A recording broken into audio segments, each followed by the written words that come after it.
كرهنا البطولة وكرهنا ميسي وكرهنا كأس العالم. السيناريو اللي حصل يعني كرهنا في البطولة وفي ميسي، واللي عشته في الماتش ده من تغيير بقى واحساس بالظلم وان الماتش موجه، واحساس اللي وصل ان لازم ميسي يكسب البطولة ديت عشان هو الواجهة.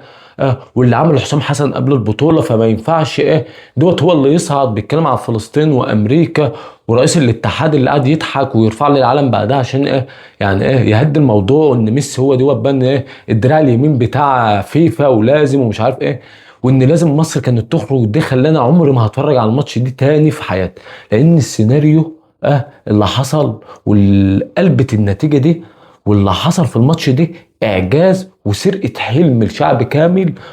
وان الحكم والفيفا وميسي سرقون.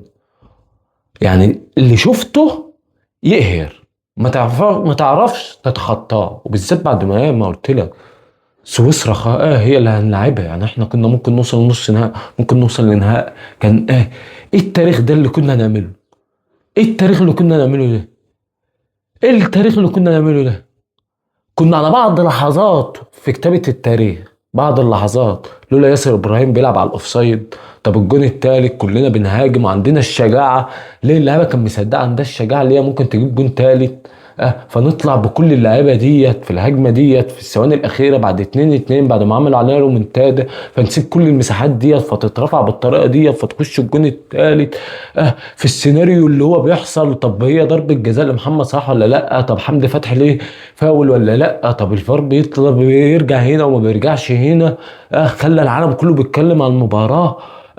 والسيناريو اللي حصل خلى الشعب طالع زعلان، الناس بتعيط، الناس بعد ما كان بتجهز للفرحة مش مصدقة اللي بيحصل، رغم ان احنا لعبنا مثلا ماتش زي البرازيل ده وخسرنا بضربة جزاء في الثواني الأخيرة بطريقة برضو غريبة. الواد بيقع عشان الحكم ما تعرفش عارف منين اللي هي ضربة جزاء من بره، ايامها ما كانش فيه فار اصلا.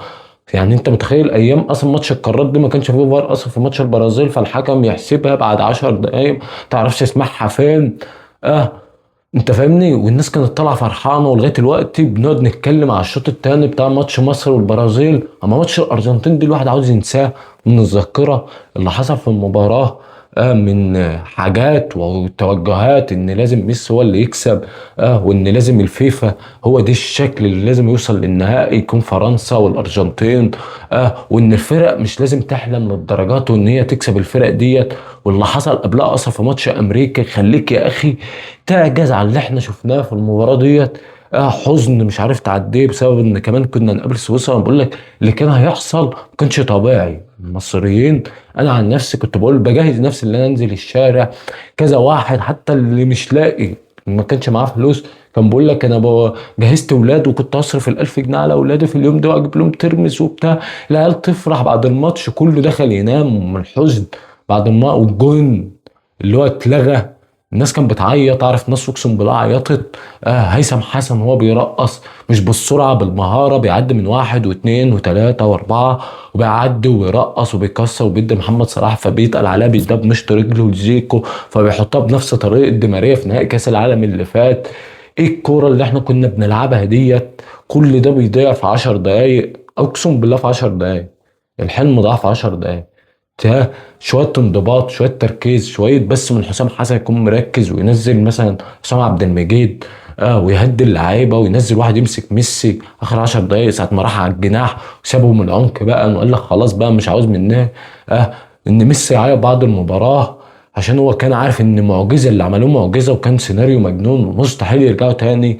الناس اللي بتتكلم على الجمهور طبيعي اللي بيحصل في الجمهور. خليني انا خسران 2-0، انا راجل زملكاوي بلعب الاهلي وقدام جمهور الاهلي وخسران 2-0 والماتش خلصان، اجيب 3 اجوان في 5 دقايق فيحصل المعجزه في مباراه زي ديت.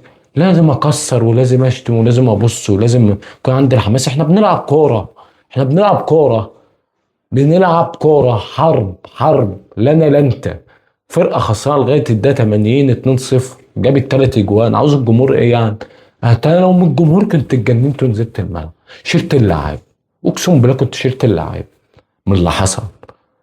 فاللي حصل في المباراة قاسية على الشعب المصري وعلينا وعلى الناس كلها. الناس مش عارفة تتخطى المباراة، الناس كلها ملهاش نفس تكمل حتى كأس العالم من اللي حصل. بخلي الواحد عنده يعني لخبطة كده في الحياة. الواحد مش مصدق اقسم بالله. مصر كانت قادرة تعملها. مصر راحت في مرة واتنين وتلاتة في كرة لمحمد صلاح. أنا مش عارف إزاي الحكم رجع يا أخي للكرة دي فاول، ما تسيبها تخش جون وبعد كده يرجع تاني. الفار كان دماغه فين؟ حتى في ماتش برضو المغرب امبارح في كرة هند في ضربة جزاء الأولانية أصلا. أرشيفو فار دي بتقول لك مش ضربة جزاء اصلا. انت تحس ان مبابي بيهدف نفسه من بعيد، رغم ان فرنسا تستحق عكسنا خالص الصراحه. ماتش المغرب عكس ماتش مصر. مصر عملت مباراه كبيره. مصر كانت هتكتب التاريخ. الفكره كلها ان الارجنتين لو وصلت النهائي وما خدتش البطوله حاجه عاديه، مش هتتكتب في التاريخ اصلا ان الارجنتين وصلت النهائي. اما احنا لو كنا وصلنا لنص النهائي دي اللي بتتكتب في التاريخ. احنا الشعب اللي كنا مستنيين فرحه، مستنيين اعجاز، مستنيين حاجات كتير. بس اللي حصل في المباراه ده خلاها تكتب في التاريخ. متهيألي اصلا ما فيش رد فعل في التاريخ كله على مباراه زي مباراه زي مباراه مصر دي. متهيألي اصلا انت لو شفتني في اليوم ده انا كنت هيدي البيت. مش عليا كلام الا بشتم الحكم، وبشتم المنظومه، وبشتم الكوره، وبشتم ميسي، وبشتم اللعيبه. وكنت متجنن الصراحه، حاله ميؤوس منها من المباراه. حسيت ان هم سرقونا وسرقوا الحلم وسرقوا الفرحه وسرقوا كل حاجه. يوم كان هيكون يوم تاريخي. متهيألي مصر دي كانت مش عارف ايه اللي كان هيحصل. اقسم بالله ما كنت عارف ايه اللي هيحصل. تخيل بقى بعدها كمان كنت هتقابل سويسرا. يا خراب على اللي كان هيحصل يا جدعان. اقسم بالله كان اللي هيحصل في المباراة دي جنون.